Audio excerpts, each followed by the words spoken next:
2005 ఢిల్లీ పేలుళ్ల కేసును సుదీర్ఘకాలం విచారించిన ఢిల్లీ కోర్టు శిక్ష ఖరారు చేసింది. కీలక సూత్రధారి తారిక్ అహ్మద్ దర్కు 10 ఏళ్ల జైలు శిక్ష విధించింది. మరో 2 నిందితులను నిర్దోషులుగా ప్రకటించింది.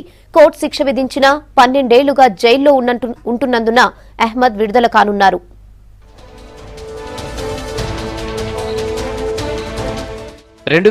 ఢిల్లీ వరుస పేలుళ్ల సూత్రధారి తారిక్ అహ్మద్ దార్ కి 10 ఏళ్ల జైలు శిక్ష విధించింది ఢిల్లీ కోర్టు. మరో 2 నిందితులు మహమ్మద్ రఫీక్ షా, మహమ్మద్ హుసేన్ ఫాజిల్లను నిర్దోషులుగా తీర్పు చెప్పింది.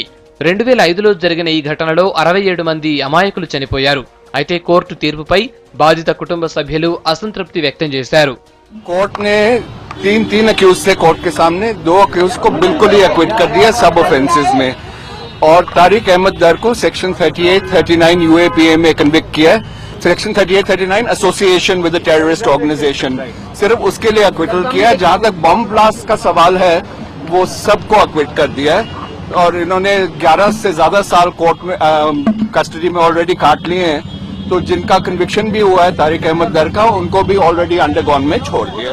2005 అక్టోబర్ 29న ఢిల్లీలో వరుస పేలుళ్లు జరిగాయి. రద్దీ ఏరియాలు టార్గెట్ గా ఉగ్రవాదులు పేలుళ్లు జరిపారు. మొత్తం పేలుళ్లలో 67 మంది చనిపోగా 200 మందికి పైగా గాయపడ్డారు. ఈ దాడిలో కీలక సూత్రధారి తారిక్ అహ్మద్ తో పాటు మరో 2ని అరెస్ట్ చేశారు. ఆయుధాలు సేకరించి యుద్ధం చేసినందుకు, హత్యాయత్నాలకు పాల్పడ్డందుకు 3 ఆరోపణలు మోపింది కోర్టు. తారిక్ అహ్మద్ దార్ చేసిన ఫోన్ల ఆధారంగా లష్కరే తోయిబాతో కలిసి పనిచేస్తున్నట్లు ఢిల్లీ పోలీసులు ఛార్జ్ షీట్ దాఖలు చేశారు. కోర్టు 10 ఏళ్లు జైలు శిక్ష విధించినా మిగిలిన 2తో పాటు తారిక్ అహ్మద్ కూడా జైలు నుంచి బయటకు రానున్నారు. 12 ఏళ్లుగా జైల్లోనే ఉండటంతో శిక్షా కాలం పూర్తయింది. దీంతో తారిక్ అహ్మద్ జైలు నుంచి రిలీజ్ అవుతారు.